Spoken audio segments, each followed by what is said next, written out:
കൊച്ചു ത്രേസ്യ പുണ്യവതി നിന്നിൽ റോസാപുഷ്പം പോലെ ഹൃദയം.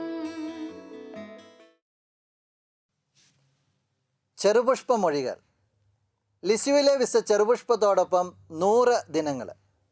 ഇന്നേ ദിവസം നമ്മൾ ധ്യാനിക്കുന്ന ചെറുപുഷ്പമൊഴി, ഹാ എൻ്റെ നല്ല ദൈവമേ, അതെ അവിടുന്ന് വളരെ നല്ലവനാണ്, അവിടുന്ന് വളരെ നല്ലവനാണെന്ന് ഞാൻ കാണുന്നു. ഞങ്ങൾക്കേറെ പ്രിയപ്പെട്ട വിശുദ്ധ കൊച്ചു ത്രേസ്യായെ, നീ നിൻ്റെ മരണക്കിടക്കയിൽ വെച്ച് പ്രാർത്ഥിച്ച ഒരു പ്രാർത്ഥനയാണല്ലോ ഞങ്ങളിന്ന് ധ്യാനിക്കുക.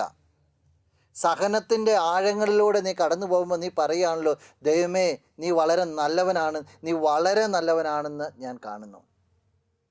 ജീവിത ക്ലേശങ്ങളൊക്കെ വല്ലാതെ അലട്ടുമ്പോൾ, പലപ്പോഴും പലതിനും പഴി പറയുവാനൊക്കെ ആയിട്ട് തോന്നുമ്പോൾ, നീ നല്ലവനാണെന്നുള്ള തിരിച്ചറിവ് പുണ്യവതി ഞങ്ങൾക്കായിട്ട് നിൻ്റെ നല്ല ദൈവത്തിൽ നിന്ന് വാങ്ങിത്തരണമേ.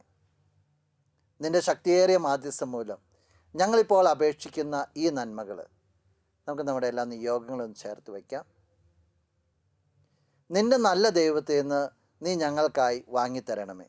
നമ്മുടെ കർത്താവ് യേശു മിശിഹായുടെ കൃപയും പിതാവായ ദൈവത്തിൻ്റെ സ്നേഹവും പരിശുദ്ധാത്മാവിൻ്റെ സഹവാസവും വിശുദ്ധ കൊച്ചു ത്രേസ്യയുടെ പുഷ്പവർഷവും നിന്നോട് കൂടെ ഉണ്ടായിരിക്കട്ടെ, ഇപ്പോഴും എപ്പോഴും എന്നേക്കും. ആമേൻ. കൊച്ചു ത്രേസ്യ പുണ്യവതി നിന്നിൽ റോസാപുഷ്പം പോലെ ഹൃദയം.